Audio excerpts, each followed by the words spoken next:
আসসালামু আলাইকুম ওরহমতুল্লাহ। আপনি আতরের বিজনেস করেও কিন্তু মোটামুটি একটা প্রফিট করতে পারেন। আমি দুইটা ঘটনা বলি। আমি নিজে আতরের ব্যবসা শুরু করেছিলাম মাদ্রাসা।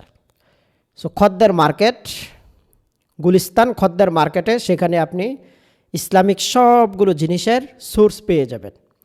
খদ্দের মার্কেটে সেখান থেকে যে আতরগুলো, আমি অবাক হয়ে গিয়েছিলাম, যে আতরগুলো 110 টাকা করে বিক্রি করে, 60 থেকে 110 টাকা বিক্রি করে, সেই আতরগুলো পাইকারি দরে কিনা হয় মাত্র 17 টাকায়। আমরা কয়েক পিস কিনেছিলাম, কয়েক পিসই নিয়েছিলাম 17 টাকা। তো চিন্তা করেন কি পরিমাণ এটার মাধ্যমে প্রফিট করা হয়। আমাদের এক উস্তাদ নোরানির শিক্ষক ছিলেন, উনি এই আতর বিক্রি করতেন। উনি ছোট আতরগুলো নিয়ে আসতেন। সেই আতরগুলো আপনার 13 টাকা করে কিনা পড়তো।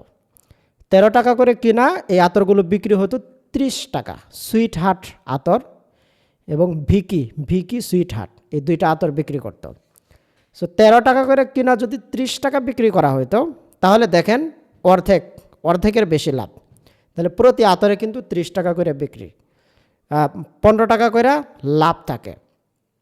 মাদ্রাসার ছেলেরা কিন্তু তারা অনেক পরিমাণে আতর কিনে ইউজ করে, বিশেষ করে বন্ধের সময়, ঈদের সময়, এই সময়গুলোতে তারা আতর কিনে। আপনি যদি এই আতর রাখেন, পাশাপাশি টুকটাক যেমন টুপি রাখতে পারেন, মিসওয়াক রাখতে পারেন, তাসবি রাখতে পারেন, এই জিনিসগুলো যদি রাখেন, তাহলে দেখবেন মাদ্রাসার বাহিরে যে আতর তসবি যে দোকানগুলো আছে, তারা কিন্তু সেখান থেকে নেবে না, আপনার কাছ থেকে নেবে। এবং আপনারা এটার মাধ্যমে মাসের যে হাত খরচ, সেটা কিন্তু খুব সহজেই তুলে আনতে পারবেন। তো বসে না থেকে অবশ্যই কাজ করুন।